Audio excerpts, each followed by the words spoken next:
교육정보의 모든 것, 교육진담입니다. 안녕하세요. 교육진담입니다. 저희가 지금 스튜디오에 3명의 선생님이 나와 있습니다. 저를 포함해서. 이세훈 선생님 나와주셨고요. 안녕하세요. 네, 안녕하세요. 이세훈입니다. 네, 지금 수술 후유증 때문에 네, 정신이 없어요. 예. 네, 김상현 선생님 나오셨습니다. 안녕하세요. 네, 안녕하세요. 네, 저희가 같은 책을 가지고 똑같은 녹음을 3번 하는 덤앤더머 짓을 했습니다. 예, 그래서 저희가 기기 조작을 좀 이렇게 잘못하는 바람에 이 독서 방송이 원래 예상되어졌던 것보다 너무나 늦게 이제 그 녹음이 되어지는 것 같아서 너무 저희끼리는 되게 지금 웃으면서 지금 어이없는 웃음이 되겠죠. 어이없는 웃음을 지으면서 책에 대한 녹음을 하고 있습니다. 이 방송은 기본적으로 학생과 학부모들이 함께 들을 수 있는 방송을 지향하고 있습니다. 교육진담 내에서 매주 수요일마다 학생들이 읽었으면 좋을 만한 책을 선정해서 그 책에 관련된 다양한 형태의 이야기들을 해서 그것을 읽은 학생들이 혼자서 생각하기보다는 다양한 생각을 한번 들어볼 수 있는 기회를 주고요. 또 하나는 학부모님들이 이 방송을 들으면서 학생들에게 이렇게 책을 읽혀 놓으시고 본인은 책을 읽으실 시간이 없으시잖아요. 그러니까 할 얘기가 없잖아요. 사실은 학생한테 너 이 책 읽었어? 라고만 이야기를 하지 그 책에 대해서 가장 중요한 질문을 하실 수가 없게 되잖아요. 그런 것을 좀 만회해드리고자 저희가 이 방송을 보내드리려고 하는 겁니다. 다시 말해서 좀 책을 안 읽으셨어도 학생들과 함께 대화할 수 있는 기회를 좀 제공해드려야 되는 게 아닌가라는 취지로 시작된 책입니다. 그렇게 해서 벌써 한 달 전부터 기획이 이루어져서 벌써 4권 이상의 책을 이제 했어야 되는데 지난번 2번째 방송에서 무려 3권의 책을 저희가 해설 강의를 했는데 그리고 선생님 한 분 또 계셨거든요. 정현정 선생님이라고 계셨는데 지금 그분께서는 이제 다음 주에 또 한 번 오신다고 하고요. 오늘은 3분이서 다시 또 책 한 권을 갖고 이야기를 하겠습니다. 이 방송은 매주 수요일마다 진행될 거고요. 팟캐스트 교육진담과 연결되어져 있는 카페에 들어오시게 되면은 이 책들에 관련된 아주 간략한 형태의 내용에 대한 다양한 형태의 이야기들을 적은 내용들을 좀 받아보실 수 있도록 매주 이렇게 올려놓도록 할게요. 그리고 가능하면 저희가 지금 이것이 시험방송적인 성격이기 때문에 오늘은 책 한 권을 하지만 가능하면 한 달치 4권을 한꺼번에 녹음을 하고 공지를 올리고 대신 방송은 일주일에 하나씩 진행해 나가는 이런 과정을 밟도록 하겠습니다. 오늘 첫 번째 책은 멋지기 때문에 놀러왔지 라는 책입니다. 자, 이 책은 중학교 2학년 학생들에게 김상현 선생님께서 추천해 주셨는데요. 자, 선생님, 이 책 어떤 이유로 추천해 주셨죠? 일단 소설이고요. 설흔 작가가 쓴 소설입니다. 소설이지만 이 책은 그 조선 후기 정조 때 실존했던 이옥과 김여라는 2명의 문장가의 삶과 우정에 대해서 다루고 있는데요. 이들에게 문체 그리고 글쓰기라는 게 삶에서 가장 중요한 문제라고 이제 소설 속에서 등장을 하거든요. 그래서 또한 문체 때문에 갖은 고초를 겪기도 합니다. 이런 내용이 소설에서 펼쳐지는데 대체 문체라는 게 그리고 글쓰기라는 게 어떤 의미인지 또한 책을 읽는 우리한테는 글쓰기라는 게 또 어떤 의미인지 이런 점을 생각해 보게 하는 소설이거든요. 또 우리 학생들이 지금 또 이제 중2 학생들이 다양한 방식의 글쓰기를 하고 있고 또 앞으로도 굉장히 많은 글을 쓰게 될 텐데 지금 시점에서 책이 조금 다소 어렵긴 하지만 글쓰기라는 게 나한테 무슨 의미인지 이런 거 이제 생각을 정리하는데 조금 도움이 될 만한 책인 것 같아서 추천을 하게 됐습니다.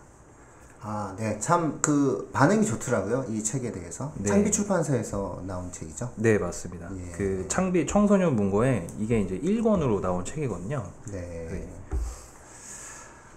이세훈 쌤, 예. 이 책을 어떻게 좀 읽으셨나요? 어렵게 읽었어요. 예. 어렵다고. 그걸 학부모님들이 안 익히세요. 네, 소설이기 때문에 어려울 수가 없어요. 많이 어렵진 않아요. 그러니까 어렵다고 말씀을 드리는 게 뭐냐면 이거 이제 찾아보니까 되게 여러 기관에서 이거를 중학생 추천 도서로 올려놓고 있더라고요. 그리고 중학교에서 추천 도서로 한 2학년, 3학년들한테 추천해놓고 있는 경우들도 있는데 사용하는 용어들이 그렇게 쉽게 들어오는 용어는 아닌 것 같아요. 그러니까 낱말들이 우리가 뭐 평소에 접하지 못한 낱말들도 좀 있고, 그다음에 가끔가다 사투리도 좀 나오는 경우들이 있고, 그래서 쉽게 그렇게 읽히는 소설이 아닐 수도 있겠다, 그렇게 생각이 좀 들었어요. 일단 뭐 이 책을 처음 접하시는 청취자분들께 이 책의 기본적인 구도를 설명해 드리자면, 정조 임금의 시대의 어떠한 배경을 갖고 있어요. 그래서 이옥과 김녀라고 하는 두 사람이 자유로운 문장을 추구합니다. 다시 말해서 소설적 산문체를 막 추구하는 거죠. 근데 이제 이 사람들은 이제 관료가 되고자 했었던 그런 사람들인데, 이 시기에 정조 임금께서 고문에 충실해라. 다시 말해서 이 고문에 충실하라라고 하는 말은 공자와 맹자에 충실하라. 그리고 한당의 모범을 지켜라. 뭐 이런 식으로 이야기를 하게 되면서 너희들이 그러한 형태의 소설적 자유로운 글쓰기를 인정해 줄 수가 없다. 이러면서 문체 반정이다라고 하는 강한 어떤 사상적인 제한을 가합니다. 그 정조 임금 때의 문체 반정에서 나타나고 있는 배경을 가지고 김녀와 이옥이 자신의 어떠한 자유로운 글쓰기에 대한 자신의 여정을 소설로서 재밌게 꾸민 그런 형태의 작품이다. 일단 이렇게 한번 이해를 하시면 좋을 것 같습니다. 자, 상현쌤. 네.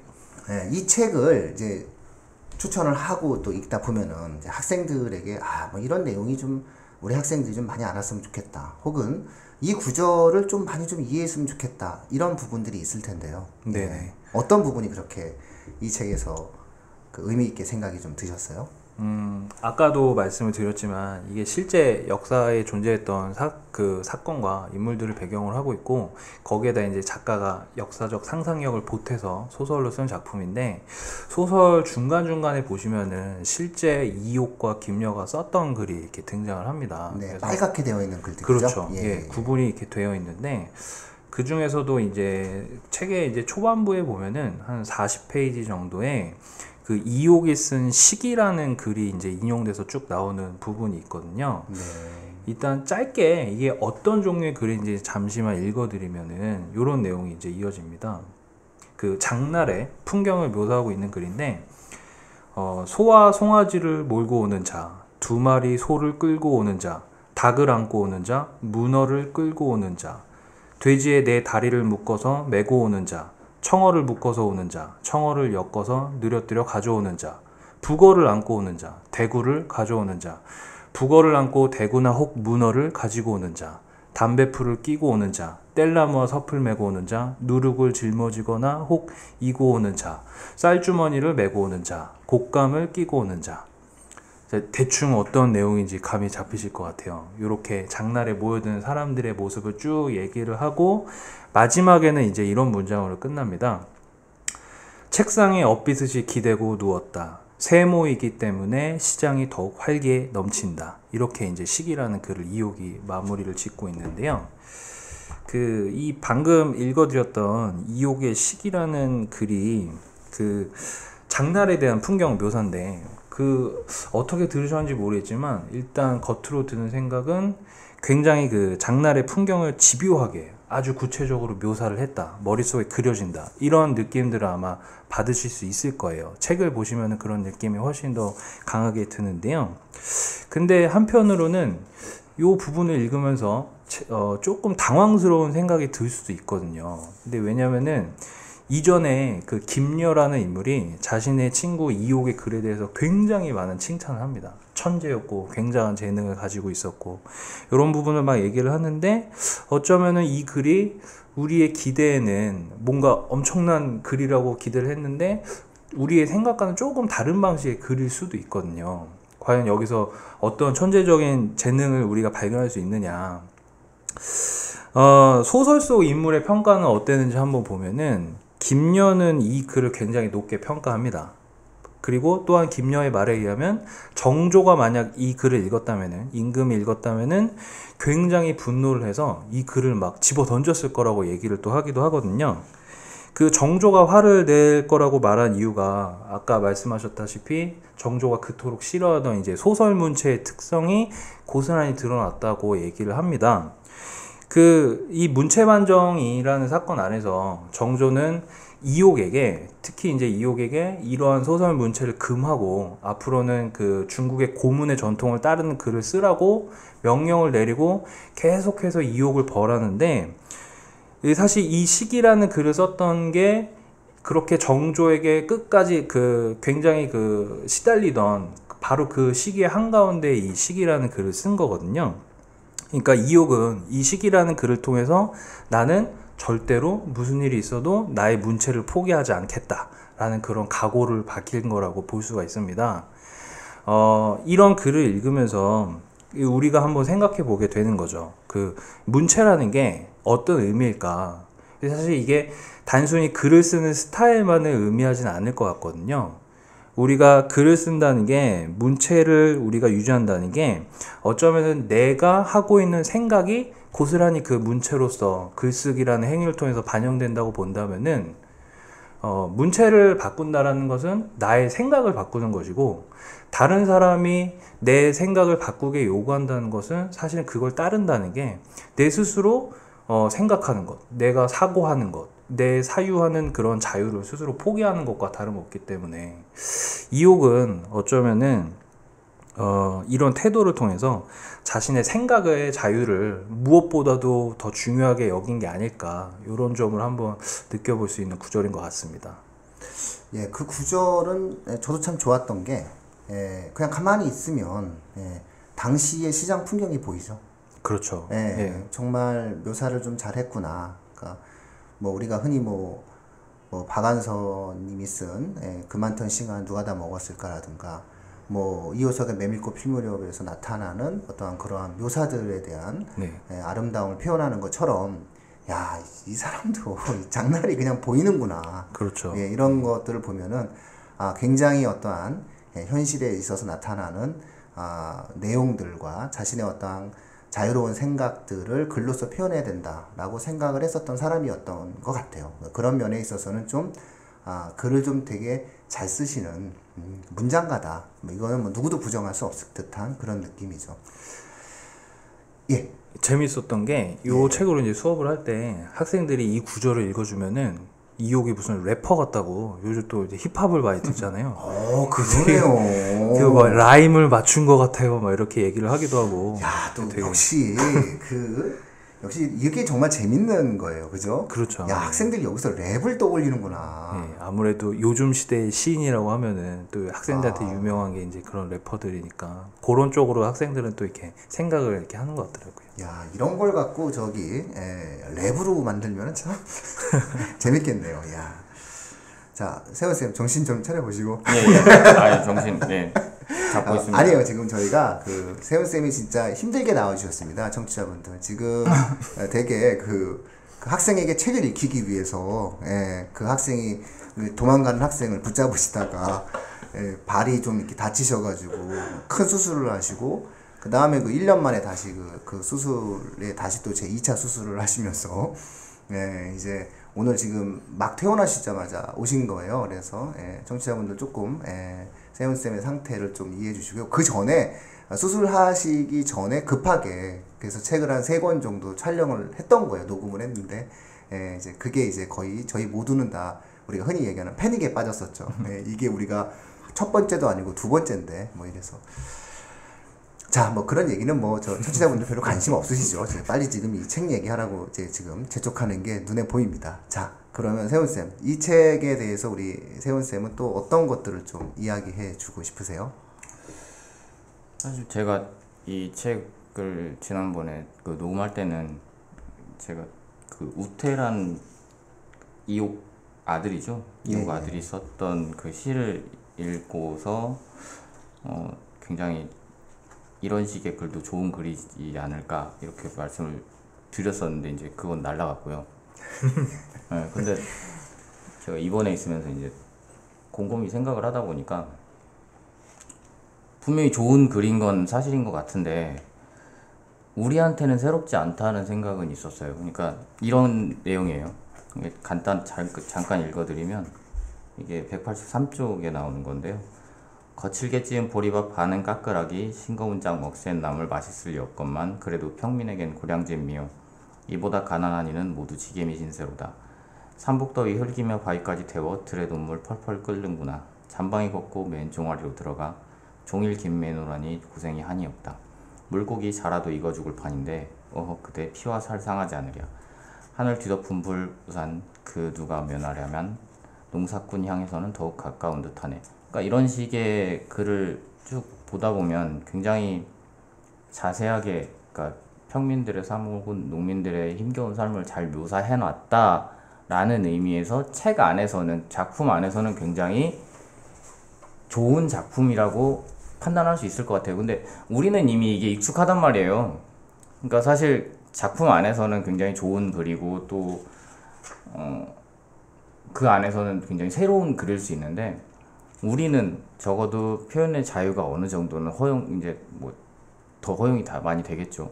허용이 된 상태에서의 우리한테는 그게 그렇게 새롭지 않은 글인 거죠. 근데 그 문체라는 게 어느 정도 제약이 있고 제한되어 있는 상태에서는 이 평범한 글이 그 사람들한테는 너무 새로운 글이 돼버리는 거예요. 그래서 이게 그 당시로 돌아가서 생각을 해보면 이 안에 있는 글들이 정말로 획기적인 글이었고 또 우리가 이 글을 썼던 사람들이나 생각할 법한 일이지 일반 사람들은 생각도 못했을 법한 그런 문체였겠구나 그런 생각이 들어서 사실 저도 책 읽을 때 이렇게 밖으로 좀 빠져나와서 책을 읽곤 하는 편인데 이 책 같은 경우는 조금 몰입해서 읽어야 그 안에 들어가서 읽어야 실제로 그 글이 갖고 있는 어떤 새로움과 힘을 좀 느낄 수 있을 것 같다는 생각이 들었어요.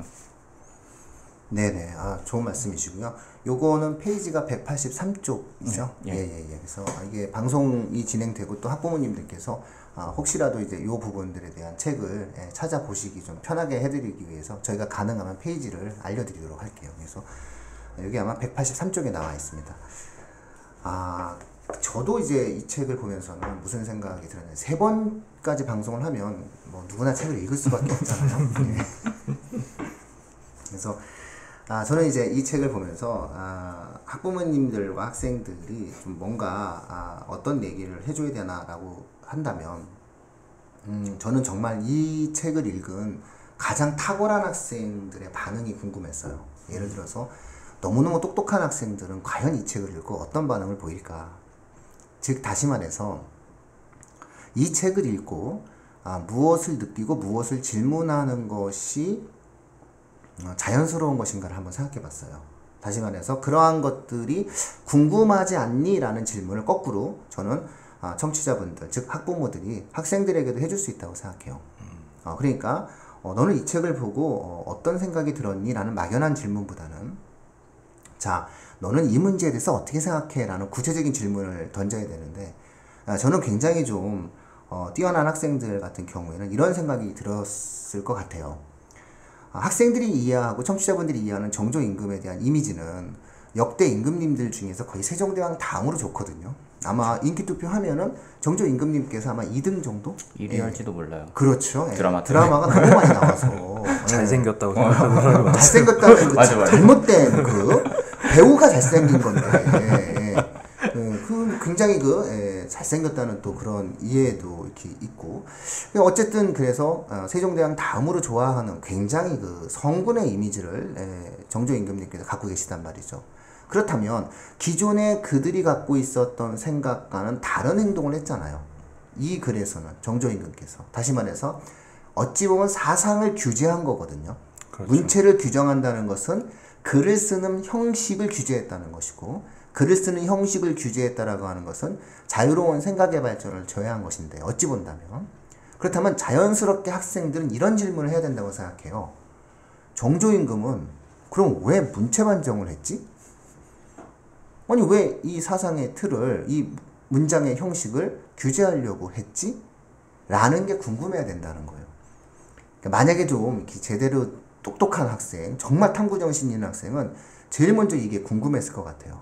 그래서 이런 것들이 이제 한번 찾아보는 그런 형태의 어떠한 일들을 아마 하지 않을까 자연스럽게 일단 이런 생각을 좀 가져봤고요. 저는 조금 요 말미에 이제 얘기를 좀 하기보다는 이제 마지막에는 좀 이렇게 이 책에 대한 가치를 북돋는 어떠한 말을 해야 되기 때문에 미리 저는 좀 이 책에 대해서 학부모님들께서 좀 유념해 주셨을 만한 것을 이야기하자면 저는 이제 물론 이 책뿐만 아니에요. 이 책뿐만 아니라 역사 소설이 갖고 있는 긍정성과 부정성이 있어요. 그러니까 역사 소설이 갖고 있는 긍정성과 부정성은 뭐냐면 역사적 사실을 허구로 재구성했거든요. 그러다 보니까 역사와 허구를 혼동해요.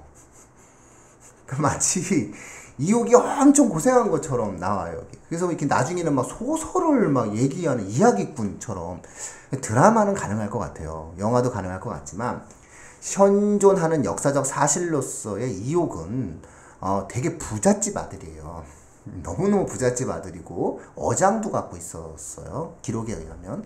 그러니까 결국 이 이옥은 되게 부유한 집 자식이고 군역을 또 했다라고는 하지만은 이렇게 막 연기도 받고 그래요. 연기 받고 하다가 결국 하긴 하겠죠. 하지만 결국 사면 받고 바로 집에 고향에 내려가서 그냥 소소하게 일상을 마무리하시죠. 그러니까 우리가 소설처럼 생각하는 그러한 형태의 격렬했던 과정들은 약간의 소설 속에 허구적 과정이 있었다라고 저는 생각을 해요. 그래서 만약에 학생들이 이옥을 이해할 때 이 소설을 보고 이옥의 문장을 이해하는 것은 괜찮으나 이옥이 이야기꾼으로 마지막 삶을 비참하게 마무리되었다라는 어떠한 그러한 역사적 허구를 사실로 기억해서는 안 되지 않을까 뭐 이런 생각이 들어요. 그래서 굉장히 좀 약간 좀 걱정이 되면서 이제 이 책을 읽었거든요. 그런데 이 창비라는 출판사가 역시 그 우리나라에서 손꼽히는 출판사다라는 거를 제가 알게 된 이유가 뭐냐면 이 뒤에 해설을 또 달아줬어요. 창비 출판사가. 그래가지고 이런 역사적인 부분들에 대한 어떠한 내용들을 소소하고 정확하게 사실은 설명을 해주는 그러한 내용들을 이렇게 달아놨어요. 그래서 야 역시 창비가 이렇게 허술하게 책을 많이 만들어내지 않으셨다라는 거예요. 그래서 이 책을 읽은 어떠한 그 학생들에게 학부모님들은 꼭 뒤에 부록의 해설까지 읽어라. 그래서 부산대 그 강명관 교수님께서 이렇게 그 해설을 잘 달아놓았으니까 다른 건 몰라도 이것까지는 꼭 좀 네가 읽고 소설 속의 허구와 역사적 사실 사이에 균형 있는 감각을 좀 가졌으면 좋겠다라고 좀 이야기를 해 주셔야 될 것 같아요. 그렇지 않으면 우리 학생들이 이순신 장군께서는 노량해전에서 전사하지 않으시고 일본에 가서 살고 계시다. 이렇게 이해할 수도 있는 거예요.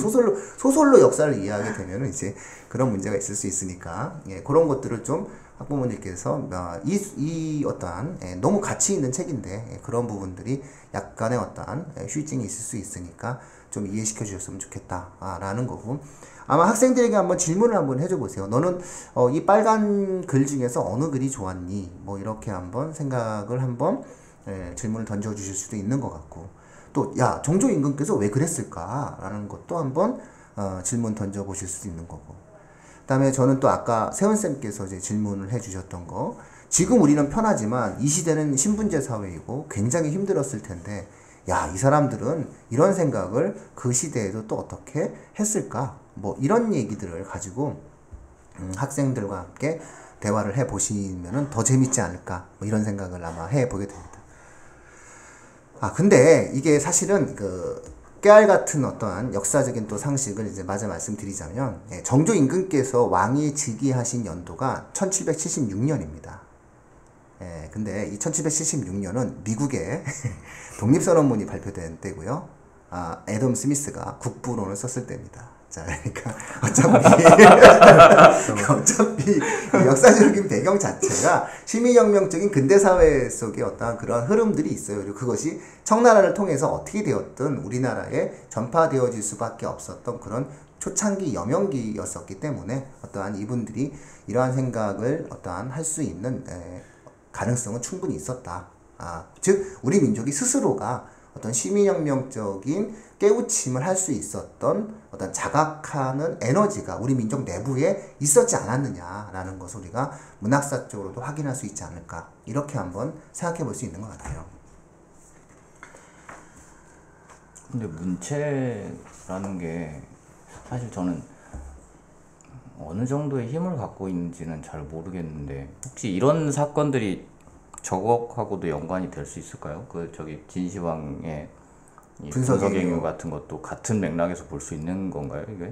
아, 저는 전혀 진시황제의 분석행위는 제가 이해하는 한, 그 진시황께서 이제 9년제를 채택하시면서 이제 유학자들을 이렇게 그 처음에 싫어하지 않았어요. 그 진시황은 처음에 이제 본인이 생각했을 때는 그 나라를 쪼개놓는 게, 그러니까 그 혼란스러웠던 춘추전국 시대가 500년이 넘는 그 혼란을 그 통일한 진시황 입장에서는 야, 이거 진짜 더 이상 혼란스러우면은 세상이 좀 너무 힘들다라는 생각을 가지고 강력한 전제군 주제를 추구하는 것이 당시 사회 질서 유지에 보탬이 된다고 이제 생각을 하셨던 건데, 진시황 입장에서는. 근데 유학자는 너는 왜 약속을 어기냐 뭐 이렇게 얘기를 하면서 진시황과 반대되는 행동을 한 거죠. 그래서 사실은 이제 뭐 되게 이렇게 방송에서 적당하지 않지만 이렇게 잔인한 형벌을 합니다. 뭐 이렇게 기름에 사람을 이렇게 튀긴다거나 이렇게 해가지고 유학자들을 사실은 강력하게 처벌합니다. 근데 유학자들이 여기서 좀 굴복을 하면 되는데 유학자들이 또 나선 거예요. 그러다 보니까 결국은 모든 유학자들을 죽이는 과정에서 진시황이 생각한 것은 당시에는 종이가 만들어지기 전이었고 문자 해독률이 중국의 당시의 어떠한 기록을 보면 제가 아는 한 10만 명당 1명 정도 꼴? 이 정도밖에 안 되는 시점이에요. 다시 말해서 문자를 아는 자는 무조건 출세를 할 수밖에 없는 사람이라는 거죠. 그러니까 사실은 이제 문자를 해독하는 사람이 이제 얼마 없었기 때문에 그리고 책도 인쇄술이 만들어지기 전이니까 그 책만 싹 걷어서 없애고 그 다음에 유학자들 몇 명만 싹 죽이면 된다라고 해서 저는 실질적으로 진시황의 분석행위는 사상 탄압에 굉장한, 그때 당시에는 굉장한 효과가 있었다고 생각을 해요. 그러니까 상당 부분 타격을 많이 받았고, 물론 그것 때문에 춘추전국 시대에 찬란했던 중국의 상당히 많은 문화가 사라지는 결과를 가져오게 되는 거죠. 그런 형태의 어떠한 정치적인 목적을 갖고 일단 진행이 된 어떠한 그런 학문에 대한 포갑적 형태의 어떠한 모습이었던 거라고 생각을 하고요. 정조 임금이 이제 문체관정을 단행한 것은 이제 제가 보기에는 연안 박지원의 열하일기로부터 이제 시작이 된 건데, 이제 결국은 이제 청나라를 동경하는 당시의 어떤 문화적인 흐름에 대해서 정조 임금께서 그런 것들보다는 원칙에 좀 더 충실하고 조선의 어떤 기본적 가치를 좀 일으켜 세우자라는 취지에서 일단은 약간의 어떤 제재를 좀 가했다, 뭐 이렇게 볼 수 있겠죠. 그러니까 저는 이제 그게 그 생각이 들었던 건 어떤 거냐면, 어쨌든 진시황의 경우도 그렇고 또 일단 서양의 역사에서도 그렇지만 제국은 왕이 새로 들어섰을 때 권력을 공고하게 하기 위해서 갖는 정책들이 여러 가지가 있는데, 그 중에서 어떤 것들이 있냐면 역사서 같은 것들을 뭐 새로 만들어낸다든지, 아니면 문체에 관련해서도 이제 특정한 문체만 사용하도록 만든다든지 그런 경우들이 있었단 말이에요. 근데 정조의 경우에 만약에 문체를 그런 식으로 이렇게 고정했으면 하는 생각이 있었다면, 당시에 이제 어쨌든 정조 스스로도 추구하고 있었던 정책에 그게 훨씬 더 합당하게 맞아떨어지기 때문에 그렇게 탄압을 했던 거라고 치면, 그러니까 사실상 정조가 잘못했다 뭐 이런 식의 얘기보다는, 그러니까 당시 상황만 따져봤을 때는 그게 왕으로서는 피해갈 수 없는 선택이지 않았을까, 그런 생각도 좀 있거든요. 그러니까 어쨌든 왕으로서는 자기의 왕권도 놓칠 수 없는 상태였을 거고, 또 신하들하고의 관계도 굉장히 중요한 상황이었으니까, 이제 그런 상황에서 어느 정도 자기의 권위를 세우는데도 이게 혹시 얼마만큼의 어떤 역할을 하지 않았을까, 그런 생각도 좀 있었어요. 이게 그것까지 제가 그래서 모르겠어요. 저는 그 역사에 대해서 제가 이렇게 전혀 생각이 좀 있긴 한데, 이러다 보면은 이제 이게 너무 깊게 들어가서 그 해설하시는 분과 저희가 생각이 좀 달라요. 이제 저는 저는 교수님들에 대한 권위에 잘 도전을 해서는 안 된다고 생각을 하죠. 그렇기 때문에 제가 말을 못 하는데, 저 역시도 그 세훈쌤의 생각이 비슷해요. 결국 보수파냐 진보파냐의 어떤 대립으로 이제 해설에서 나와 있어요. 하지만 그렇게 볼 수는 없지 않겠냐. 그러니까 어차피 부유하기 때문에 부유층의 자식들이 북학파인 거고 청나라를 왔다 갔다 하는 거잖아요. 그래서 그 사람들이 청의 문물을 배우자라고 얘기하지만 정조임금 입장에서 봤을 때는 모든 것을 누리는 기득권 입장에서 저렇게 천방지축 놔도는 것이고 정말 백성들의 삶, 공공한 백성들의 삶 이런 것들을 지켜내기 위해서는 뭔가 정치적으로 우리가 지켜야 할 내용들이 있는데 그런 것들이 문체라는 상징으로 표현된 거죠. 그래서 그 문체라고 하는 것은 결국은 청의 문물에 대한 수용의 태도 그리고 그러한 것들에 대한 자유분방함 뭐 이런 것들로 상징이 되어지니까 그 상징을 좀 없앴으면 좋겠다 뭐 이렇게 정조임금께서 생각을 했던 것 같아요. 그래서 뭐 의외로 그 당시에 정조임금과 정치적 견해를 달리했었던 사람들 중에서도 이 문제에 대해서는 지지했던 사람들도 있었다. 뭐 이렇게 이제 역사적으로 나오는 것 같아요. 네, 그거를 이제 보수다 진보다라고 하는 그러한 프레임으로 좀 잡기에는 좀 왜냐하면 정조임금이 그동안에 하셨던 개혁 정책은 굉장히 민중적이고 신분제에 대해서 굉장히 완화하는 제도를 채택하시거든요. 그리고 실제로 이 문체반정만 하더라도 문체반정 이후에 규장각을 만들어서 어떤 학문에 대한 어떠한 변화와 발전들을 꾀하려고 하고 그 규장각 검사관으로 서울 출신들도 임명을 하잖아요. 그런 걸 놓고 봤을 때는 정치적인 과정을 놓고 좀 이해를 해주는 게 어떠냐라는 입장이에요. 저는 개인적으로. 예. 근데 이제 그런 것들이 학생들도 좀 찾아보고 학생들 각각의 또 다른 생각들도 좀 해보고 뭐 이런 것들이 좋겠죠. 예. 여하튼 이 문체반정에 관해서는 사실 학계에서도 굉장히 논쟁이 많은 걸로 알고 있어요. 말씀하셨던 것처럼 뭐 보수파와 진보파의 대결로 보는 사람도 있고 어쨌든 우리가 알고 있는 정조임금의 모습에 대해서도 비춰봐서 이것이 반개혁적인 행동인가에 대해서도 논란의 여지가 있고 그러니까 이런 것들을 한번 찾아보는 것도 그러니까 사실 이런 소설을 읽는 재미인 것 같아요. 이런 역사적 허구를 통해서 역사에 대해서 관심을 갖고 그거에 대해서 관심이 가는 분야에 대해서 더 알아볼 수 있는 계기가 되지 않을까 싶습니다. 예, 그렇죠. 예, 저도 뭐 그렇게 저는 굉장히 그래서 재미있었어요. 그래서 그러면서 저는 이렇게 그 유배가는 김여가 자기가 엄청 고생했다고 막 썼는데 별로 고생한 것 같지 않아? 제가 이렇게 안을 읽어봐도 뭘 고생했지라는 생각이 드는 거예요. 자기가 겪는 일이 가장 힘든 법이죠. 맞아요. 사람이 자기를 챙겨주지 않았다는 거에 대해서 막 서운함이 있어요. 이 사람이 글을 보면서 아니 김여 씨 저는 이렇게 만나서 얘기를 해요. 아니 김여 씨 이게 굉장히 힘든 사람이 많아요. 이 세상에는 이제 그리고 좀 의리도 없는 것 같아요. 연하한테 편지도 늦게 보내고 그런 거 보면은 좀 뭐 왜 그러지? 뭐 이렇게 굉장히 힘들었다라고 얘기하는데 너무 그 어이없었던 건 한 달도 안 된 거였잖아요. 27일 동안 이제 가는 어떠한 유배지에서의 어떠한 그런 모습이었던 거고 보면은 이제 하인도 데리고 가고 심지어 말도 타고 가고 도대체 어떠한 것이 뭐든 근데 이런 것들이 다 이 소설의 깨알 같은 재미가 아닌가. 그러니까 다시 생각해 볼 수 있는 것들이 되게 많은 것 같아요. 이렇게도 한번 돌이켜 생각을 해볼 수도 있고 저렇게도 한번 생각을 해 볼 수도 있고 그러면서 특히 이옥의 글과 김여의 글들 속에서 이렇게 보면은 되게 이렇게 역사적으로도 되게 그때 당시의 시대적 상황을 알 수 있는 그런 글들이 되게 많아요. 그래서 장시가 열렸다라고 하는 건데 장날 풍경이잖아요. 근데 이 장날 풍경이 전제하는 것은 조선의 상업 발달이 이루어져 있다는 거거든요. 예.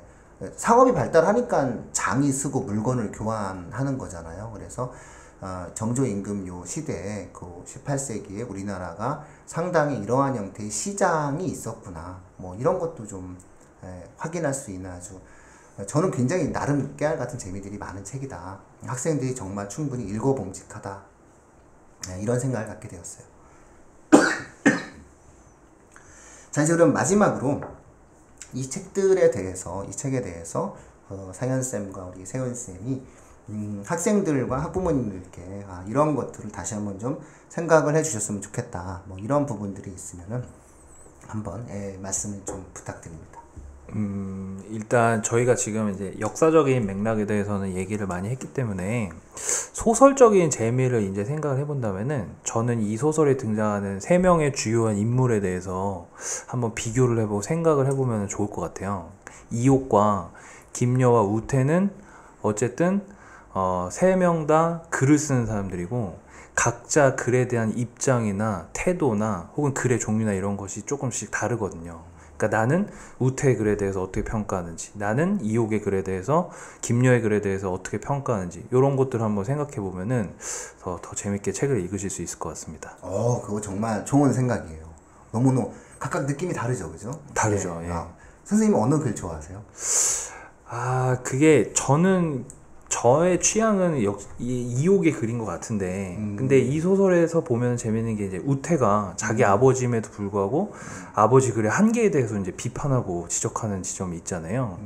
이게 사실은 무엇이 더 나은 글이다라고는 얘기하기 조금 힘들지만 자신의 생각이 역시 달려 있는 것 같아요. 그러니까 내가 바라보는 세상에서, 내가 바라보는 관점에서는 어떤 글이 더 좋은 글이라고 평가하는지 이런 것들을 이제 생각해 볼 수 있을 것 같습니다. 글쎄요, 저는 글을 김여처럼 쓰는 것 같은데 제 느낌은 제 자신이 글을 생각하는 것은 근데 정말 이옥이 부럽죠. 부럽죠. 정말 이 시대에도 이 정도 썼으면 지금 정말 백석을 보는 듯한 느낌이었어요. 어쨌든 그건 저만의 느낌이었으니까. 예. 자, 세훈쌤 또 마지막으로. 저는 이 책을 읽을 때 이제 이 책 읽으면서 들었던 생각 중에 하나는 어떤 게 있냐면 요즘에 이제 역사를 바라보는 시각이 약간 예전하고는 차이가 좀 있어요. 그러니까 어떤 거냐면 역사하고 문학이라는 게 크게 구분이 되지 않는다라고 주장하는 이제 학자들이 늘어나기 시작했거든요. 그래서 이 책 같은 경우에 이제 그거를 우리가 다 따져볼 수는 없겠지만 요새 이제 뭐 팩트가 어쩌고 이런 얘기 많이 하잖아요. 이 책에서 역사와 문학이 구분되는 지점이 어딘지 좀 찾아보면서 읽는 것도 꽤 재미있을 것 같다는 생각이 들어요. 그러니까 분명히 이 작가가 역사적인 사료를 놓고 그 중간중간에 빠진 부분들을 자기의 상상력으로 채웠을 거란 말이에요. 그 상상력으로 채운 부분이 어떤 부분이고 그리고 실제 역사는 어떤 식으로 전개가 됐는지 아까 말씀하셨던 것처럼 그런 식의 어떤 구분들을 해가면서 읽으면 실제로 더 문학적인 어떤 즐거움을 느낄 수 있지 않을까 그런 생각이 좀 들었어요. 예, 3번 정도 우리가 같은 책을 하다 보니까 이 책에 대해서만큼은 정말 다양한 형태의 이야기들을 한 것 같아요. 근데 청취자분들께 정말 아쉬운 게 저는 아직도 첫 방송이 너무나 아쉬워요. 저는 사실은 첫 방송 때의 그 내용들이 그 상현쌤과 그 세훈쌤의 불꽃 튀는 공방이 굉장히 재밌었었고 정말 그 방송이 하늘로 날아서 없어진 게 너무 아쉬워요. 그리고 지난번 방송에서도 사실 좀 재미있는 이야기들이 많이 있었는데 그것들이 좀 놓쳐진 것이 좀 아쉽고 어찌 보면 이제 3세번인데도 불구하고 김여의 글처럼 정제된 것 같아요. 저는 방송이. 저는 김여의 글을 사실 동경하는 편이거든요. 그러니까 제가 글을 써도 약간 어렵게 쓰는 편인데 좀 쉽게 쓰려고 노력을 하는데 이게 잘 안 되더라고요. 저는 김여처럼 글을 쓰기를 원해요. 세훈쌤이 김여처럼 글을 쓰게 되면 세훈쌤 책이 많이 팔리게 되고 세훈쌤 책이 많이 팔리게 되면 우리 자주 보기가 어쨌든 세훈쌤이 글을 쉽게 못 쓴다는 것이 자주 우리가 세훈쌤을 만날 수 있고 함께 할 수 있는 게 아닌가. 글을 쉽게 쓰는 것도 재능이에요. 그러니까 그 아는 게 많으면 되죠. 네, 청취자분들 어떻게 들으셨는지 모르겠네요. 저희 그 교육진담에서 진행하고자 하는 독서 방송이 이런 취지로 진행이 됐습니다. 그래서 오늘은 내용에 대해서 이렇게 너무 이렇게 필기해가면서 듣지 마시고 또 하나의 어떤 책을 갖고 이야기하는 잡담이다 이렇게 생각을 해 주십시오. 그래서 좀 가볍게 들으시면서 책을 좀 가까이 하실 수 있는 기회, 그리고 저는 무엇보다 책을 읽고 대화를 하실 수 있는 기회를 제공해 드리는 것이 이 방송의 목적이라고 생각을 해요.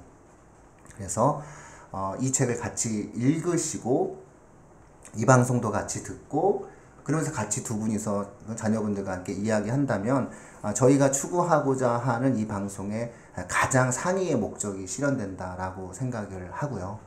이 방송을 좀 들으시고 자녀분들과 책을 매개로 해서 다양한 이야기를 하실 수 있다면은 저희가 갖고 있는 처음의 목적 이런 것들이 좀 전달된 게 아닌가 이런 생각이 듭니다. 저희 그 세훈쌤은 저랑 같이 이 독서 방송을 꾸준히 진행해 주실 거고요. 그래서 오늘 퇴원하자마자 와 주셔서 정말 감사하고요. 그 다음에 우리 상현쌤도 너무 방송용 체질이에요. 보니까 목소리서부터 너무 좋으신 분이기 때문에 우리 상현쌤도 아마 자주 고정 패널로서 오시게 될 거고요. 여기에 또 몇 분의 어떠한 패널 분들 또 이야기해 주실 분들이 되게 많이 있습니다. 그래서 가능하면 매주 수요일 날 고정적인 방송이 진행이 되고 가능하면 최선을 다해서 한 달치를 미리 찍을 거고요. 이제는 저희가 이 기기 조작 같은 거 없습니다. 이제 완벽히 스튜디오를 잘 세팅을 했기 때문에 그런 부분들을 미리 공지하는 그렇게 해서 예고된 방송으로 가고자 합니다. 그래서 댓글에 만약에 이런 책을 좀 해줬으면 좋겠다라고 하는 것이 있으시다면 저희가 일정과 저희 어떤 프로그램 상에 대한 내용들과 함께 비춰봤을 때 좋다라고 한다면은 바로 방송에서 그러한 내용들도 진행해 드릴 수 있습니다. 앞으로 수요일은 교육진단과 함께 책의 향기에 빠져보시길 바랍니다. 예, 감사합니다. 지금까지 교육진단이었습니다. 고맙습니다. 감사합니다.